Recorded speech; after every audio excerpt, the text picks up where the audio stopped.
కాకపోతే ఏంటి మ్యామ్ అసలు ఈ టాపిక్ ఏంటి? షాలెం రాజు అనే ఒక పర్సన్, ఒక పాస్టర్.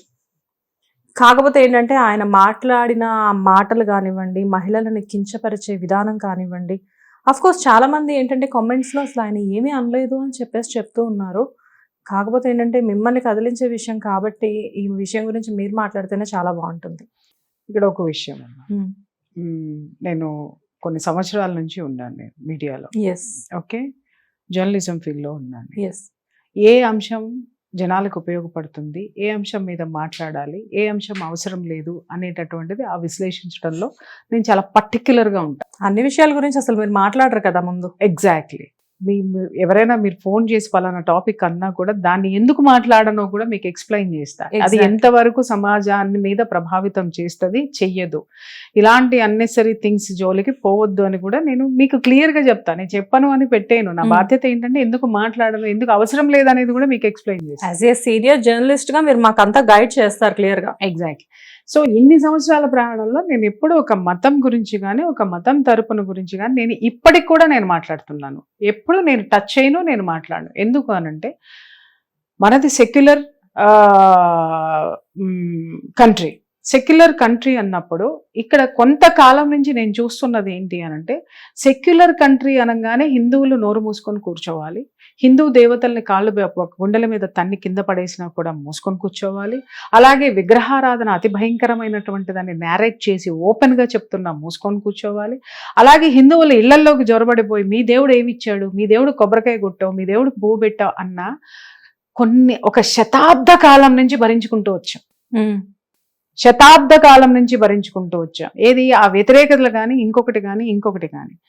కానీ ఎందుకు టచ్ చేయనంటే అండర్ కరెంట్గా నేను ఎవరిని ఎడ్యుకేట్ చేయాలో వాళ్ళని ఎడ్యుకేట్ చేసుకుంటూ వెళ్ళడం అనేది నేను చేస్తున్నటువంటి పని. ఎంతకాలం సరే అది మానేస్తే అరే భరిస్తున్నాం కదా అని చెప్పేసి నువ్వు అక్కడి నుంచి మెట్టి ఎక్కుతూ ఇవాళ ఒక స్త్రీ జాతి మొత్తాన్ని నువ్వు అవమానం చేస్తూ తలేసి ఆ కాలేసి తొక్కేద్దాము అనుకుంటే ఎందుకు ఊరుకుంటావమ్మా?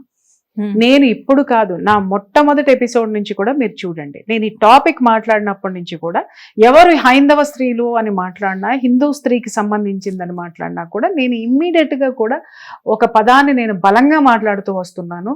ఇది కేవలం ఆయన హిందువు స్త్రీలను మాత్రమే కాదు, మొత్తం స్త్రీ జాతి మొత్తానికి ఇది ఆపాదిస్తుంది, ఇది రిలేటెడ్, ఈ మొత్తాన్ని అన్నాడు ఆయన అని చెప్పేసి నేను మాట్లాడుకుంటూ నేను వచ్చాను.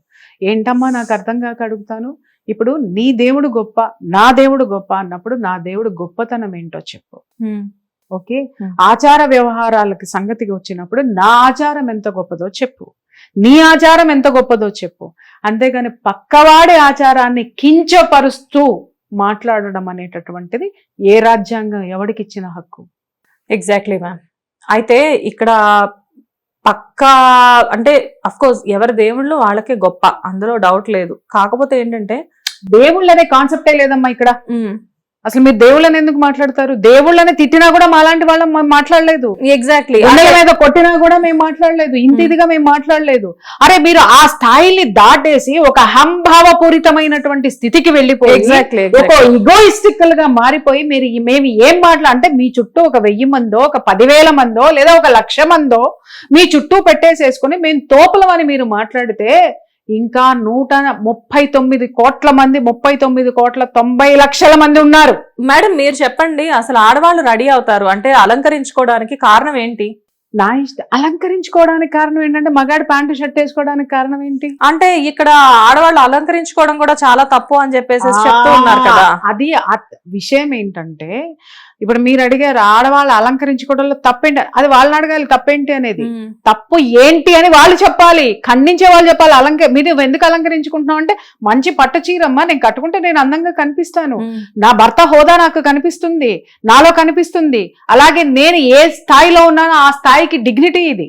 అంటే అతను అలాగే మంచి పువ్వులు పెట్టుకున్నాను, మంచి పోగులు పెట్టుకున్నాను, మంచి జ్యువెలరీ వేసుకున్నాను అంటే అందమైనటువంటి నా యొక్క అస్తిత్వాన్ని పెంచుతుంది, అది నాలో ఆత్మవిశ్వాసాన్ని పెంచుతుంది, నన్ను అందంగా ప్రొజెక్ట్ చేస్తుంది. అంటే అతను చేసిన కొన్ని వ్యాఖ్యల్లో ఏంటంటే ఆడదాని అలంకరణ కేవలం భర్త మాత్రమే చూడాలి, బయట ఏ మగవాడు చూడకూడదు అని చెప్పేసి అతను కొన్ని ప్రసంగాల్లో చెప్పడం జరిగింది.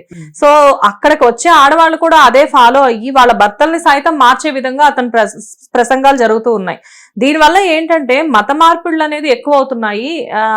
అట్ ది సేమ్ టైం ఏంటంటే మిగతా ఆడవాళ్ళు అలంకరించుకొని బయట తిరిగే ఆడవాళ్ళ క్యారెక్టరైజేషన్ మీద చాలా దెబ్బ పడే విధంగా ఆ ప్రసంగాలు ఉన్నాయని చాలా మంది ఆరోపిస్తూ ఉన్నారు. దాని గురించి మీరేమంటారు? ఇప్పుడు వచ్చిన విషయం మొత్తం అదే కదమ్మా. ఇప్పుడు ఇతను ఎందుకు ఇప్పుడు అతను ఆ పదం మాట్లాడకుండా ఉండి ఉన్నట్టయితే ఎవరం మాట్లాడతామమ్మా? మరి ఇన్ని 100 ఎపిసోడ్లు చేశాడు, మేము ఎవరో ఎందుకు అతని కేసు చూడలేదు? అన్ని మాట్లాడాడు. భార్య యొక్క అందం భర్తకు మాత్రమే సొంతమని ఎంత హృదయంగా ఇతను కథలు అల్లడంలో దిట్ట. నువ్వు చెప్పు, అతను ఒకటే ఉపన్యాసంలో ఎలా జనాలని ఎంత భయంకరమైనటువంటి మ్యానిపులేషన్ చేసుకుంటూ మైండ్ గేమ్ ఆడుకుంటూ వస్తున్నాడు అని అంటే, ఒకటే స్టోరీలో ఏం చెప్తాడంటే అన్నదమ్ములు గొప్పవాళ్ళు, అన్నను ఆదరించాలి, తమ్ముడిని ఆదరించాలి, భార్యను ఆదరించాలి, భార్యను బొట్టు పెట్టుకుంటే ఏమనకూడదు, మంగళసూత్రం వేసుకుంటే ఏమనకూడదు, ఆమె ఇష్టం అని చెబుతూ మల్లెపూలు పెట్టుకునే వాళ్ళు బజారు సంబంధీకులు కాదు, అలాంటి పిచ్చి పిచ్చి వేషాలు వేసే వాళ్ళు ఇక్కడ లేరు అని అదే నోటితో నువ్వు ఎలా చెప్తావు? ఏది కరెక్టు?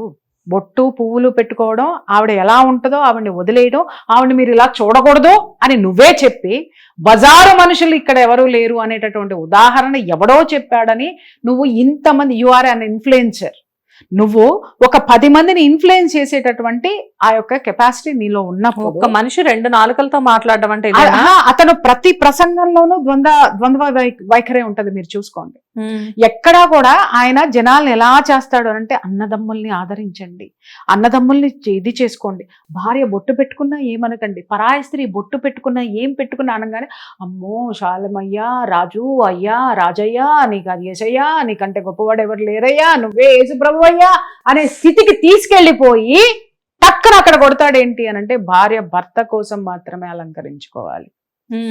అదే ప్రసంగంలో ఉంటుంది, చూడండి మీరు కావాలంటే. హిట్ టీవీ యాప్, ఇందులో short news, live news, entertainment shows, movies, digital magazines తో పాటు మీ జిల్లా వార్తలను కూడా ఫ్రీగా చూడొచ్చు. ఇంకెందుకు ఆలస్యం, వెంటనే హిట్ టీవీ యాప్ ని డౌన్లోడ్ చేసుకుని ఫ్రీగా ఎంటర్టైన్మెంట్ పొందండి. Hit TV app, hit TV app, please download hit TV app. Hit TV app ని ఫ్రీగా డౌన్లోడ్ చేసుకుని ఎంజాయ్ చేయండి. మీకు నచ్చిన ఎంటర్టైన్మెంట్ కోసం హిట్ టీవీ యాప్ ని ఫ్రీగా డౌన్లోడ్ చేసుకుని ఎంజాయ్ చేయండి. హిట్ టీవీ యాప్ ని డౌన్లోడ్ చేసుకుని ఆస్వాదించండి, ఆశీర్వదించండి. ఇంతమంది సెలబ్రిటీలు హిట్ టీవీ యాప్ ని డౌన్లోడ్ చేసుకోండి అని చెప్తున్నారంటే ఎంత మంచి యాప్ ఆలోచించండి. అమెరికాలో చదవాలనుకునే వాళ్ళకి విశ్వసనీయమైన పేరు మన శౌర్య కన్సల్టెన్సీ. UK లో 1 year masters, UK లో 1 year masters, 2 years work permit up to 5 years visa. Contact Saurya Consultancy. Contact 89851 89851.